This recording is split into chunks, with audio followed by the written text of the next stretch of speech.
Welcome to our YouTube channel Java programming goal. तो आज की वीडियो में हम बात करेंगे कंटिन्यू स्टेटमेंट इन जावा। हम इस वीडियो में कंटिन्यू स्टेटमेंट इन जावा के बारे में डिटेल में डिस्कशन करेंगे, जिसमें हम देखेंगे कि कंटिन्यू स्टेटमेंट को हम कब यूज़ करना है, उसको कैसे यूज़ करना है एंड ब्रेक स्टेटमेंट से वो कैसे अपोजिट है एंड वो ब्रेक स्टेटमेंट के साथ कैसे काम करती है। अगर आपने ब्रेक स्टेटमेंट वाली वीडियो अभी तक नहीं देखी है तो आई बटन में उसका लिंक है, आप वो वीडियो पहले देख सकते हैं ताकि आप कंटिन्यू स्टेटमेंट और ब्रेक स्टेटमेंट को अच्छे से रिलेट कर पाएँ और उनके बीच का डिफरेंस समझ पाएँ। जावा में हम कंटिन्यू स्टेटमेंट को हमेशा लूप्स के अंदर यूज़ करते हैं। हमें पता है कि लूप हमारे काम करते हैं पर आइट्रेशन बेस्ड पे। अब हर आइट्रेशन पे हम कुछ ना कुछ ऑपरेशन परफॉर्म कराना चाहते हैं, इसलिए हम लूप्स का यूज़ करते हैं। तो कंटिन्यू स्टेटमेंट हम तब यूज़ करते हैं जब हम कोई स्पेसिफिक कंडीशन बेस पे अपनी कोई आइट्रेशन को स्किप कराना चाहते हो। जैसे यहाँ पे मैंने एग्जांपल लिया है, मैं चाहता हूँ कि मेरी वैल्यू आई की 1 से लेके 10 तक प्रिंट हो, बट उसमें मैंने कंडीशन रख दी कि जब आई की वैल्यू 5 हो जाए तब मेरा ये ऑपरेशन परफॉर्म ना हो। तो मैंने यहाँ पे फॉर लूप को इनिशियलाइज किया है 1 से एंड लेस देन 10 तक चलेगा एंड उसकी वैल्यू इंक्रीमेंट की है। अब यहाँ पे सबसे पहले वो कंडीशन को इवेल्युएट करेगा, तो वो फॉल्स मिलेगी, देन इसको वो कंटिन्यू को स्किप कर देगा, देन वो इसको एग्जीक्यूट करेगा, इसलिए आई की वैल्यू प्रिंट हुई 1।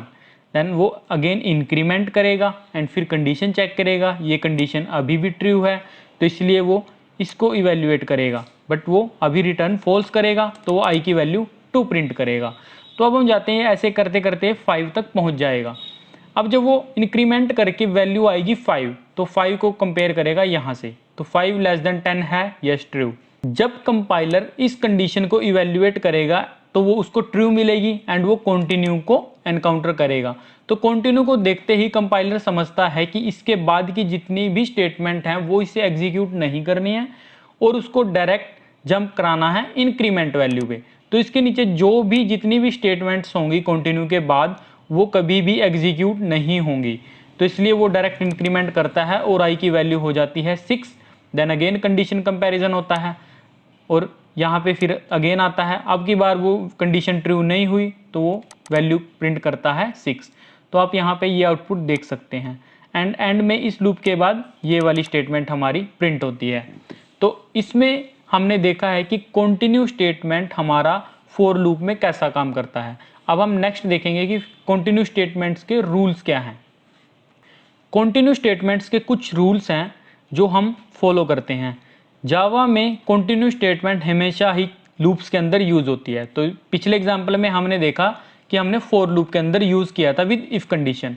तो इस एग्जांपल में हम देखते हैं कि अगर हम इफ़ कंडीशन ना लिखें तब वो कैसी आउटपुट प्रोड्यूस करेगा एंड उसके कुछ ऐसे सिंटैक्स देखेंगे कि जिनको यूज़ करने पे हमारा कंपाइलेशन एरर आता है।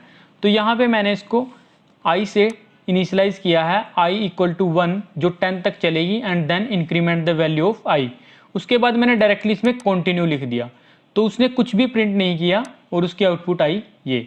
अगर मैं इसके अंदर एक और स्टेटमेंट यहाँ पे लिख देता हूँ, जैसे यहाँ पे मैं लिख देता हूँ हेलो, तो यहाँ पे ये मेरा हमें एरर देगा क्योंकि ये कभी भी एग्जीक्यूट नहीं होगा। ये अनरीचेबल स्टेटमेंट है बिकॉज हमने यहाँ पे कोई कंडीशन नहीं डाली कि इस कंडीशन बेस पे वो कंटिन्यू को एग्जीक्यूट करे। हमने बिना कंडीशन डाले ही उसको ये बोला है कि डायरेक्ट हर आइट्रेशन को स्किप करे। तो वो जब भी फॉर लूप में इंक्रीमेंट करके आएगा तो वो हर आइट्रेशन को स्किप करता रहेगा। तो इसलिए कंपाइलर ने हमें पहले ही शो कर दिया कि ये अनरीचेबल स्टेटमेंट है। अब हम देखते हैं कि हम कंटिन्यू को क्या लूप्स के बाहर यूज़ कर सकते हैं। तो यहाँ पे मुझे कंपाइलेशन एरर आई, यहाँ पे उसने डायरेक्ट मेंशन किया है continue outside of loop. Again मैं इफ़ कंडीशन के साथ कंटिन्यू को यूज़ करके देखता हूँ तब भी मुझे सेम टाइप की एरर आती है।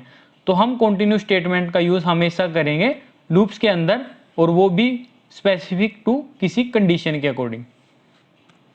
नेक्स्ट है फॉर लूप में हम कंटिन्यू स्टेटमेंट को यूज़ कैसे करेंगे। सपोज करो हम चाहते हैं कि हम हर एक नंबर के बेस पे कुछ अपना ऑपरेशन परफॉर्म करें या स्टेटमेंट्स को एग्जीक्यूट करें, बट मैं किसी स्पेसिफिक नंबर के लिए उस सारे ऑपरेशन को स्किप कराना चाहता हूं।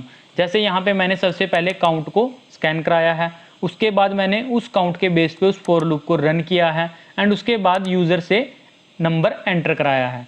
तो अभी मैं यहाँ पे काउंट डालता हूँ 12, तो अभी मैं नंबर डालता हूँ 1, तो मेरा कुछ ऑपरेशन यहाँ पे परफॉर्म हुआ, तो इसलिए उसने स्टेटमेंट प्रिंट की।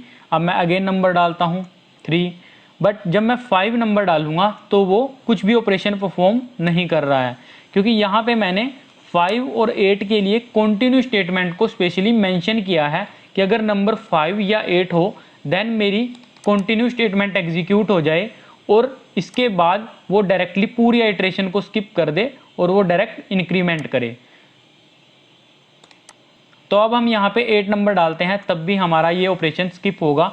अगर हम इसके अलावा कोई और नंबर डालते हैं तो हमारे ऑपरेशन परफॉर्म होते हैं।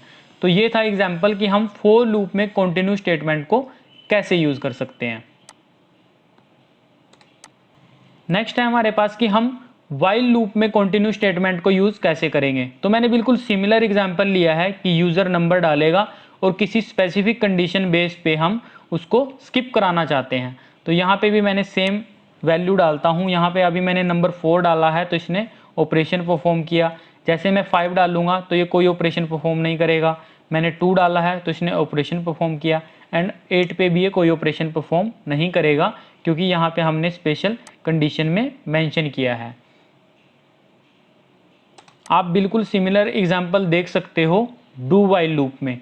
यहाँ पे मैंने डू सेक्शन को पहले मेंशन किया है एंड वाइल को एंड में, क्योंकि हमें पता है डू वाइल में डू स्टेटमेंट सबसे पहले आती है एंड उसके बाद हम कंडीशन को चेक करते हैं। तो अभी मैं यहाँ पे नंबर डालता हूँ 6, देन अगेन 5, 8, 3। तो इन दो नंबर्स के लिए उसने कोई ऑपरेशन परफॉर्म नहीं किया। तो ये बिल्कुल सिमिलर एग्जाम्पल है, बस हमें देखना है कि हम किस लूप में कैसे इसको यूज़ करते हैं। अब हम देखते हैं कि कंटिन्यू स्टेटमेंट को जब हम नेस्टेड लूप्स में यूज़ करते हैं तो वो कैसे काम करती है। तो इसको एक बार मैं रन करता हूँ और इसकी आउटपुट चेक करते हैं ताकि हम इसको अच्छे से समझ पाएँ। तो यहाँ पे सबसे पहले मैंने आउटर लूप को लिखा है, देन मैंने उसके अंदर इनर लूप को लिखा है और मैंने 2 कंटिन्यू स्टेटमेंट्स का यूज़ किया है। तो यहाँ पे आई की वैल्यू जब 2 हो जाएगी तब ये बाकी सारा लूप स्ट्रक्चर को स्किप कर देगा, और इनर लूप में जब जे की वैल्यू 1 हो जाएगी तब ये इनर लूप के स्ट्रक्चर को स्किप कर देगा। तो सबसे पहले आई की वैल्यू 0 के लिए चलती है, तो यहाँ पे ये कंडीशन ट्रू नहीं होगी, तो हमारे पास ये वाली स्टेटमेंट्स प्रिंट हुई यहाँ पे। उसके बाद जे वाली स्टेटमेंट प्रिंट हुई यहाँ पे, बट जब जे की वैल्यू 1 हुई तो उसने ये वाली स्टेटमेंट को स्किप कर दिया, इसीलिए यहाँ पे जे की वैल्यू डायरेक्ट 2 प्रिंट हुई। उसके बाद हमारी ये वाली स्टेटमेंट एग्जीक्यूट हुई यहाँ पे। देन अगेन हमारा आउटर लूप चला 1 के लिए सिमिलर स्ट्रक्चर में। जब वो 2 के लिए चलेगा तो जब हमारा यहाँ पे आई की वैल्यू 2 आई तो उसके बाद ये सब कुछ स्किप हो जाएगा, बिकॉज कंटिन्यू स्टेटमेंट इस पूरे इनर लूप को स्किप कर देगी एंड डायरेक्ट एक इंक्रीमेंट करेगी वैल्यू में, एंड उसके बाद ये वाली कंडीशन हो जाएगी फॉल्स, इसीलिए हमारे पास इसका कोई रिजल्ट नहीं आया। अगर आपको वीडियो अच्छी लगी तो प्लीज़ वीडियो को लाइक करना, शेयर करना एंड चैनल को सब्सक्राइब करना। Thank you.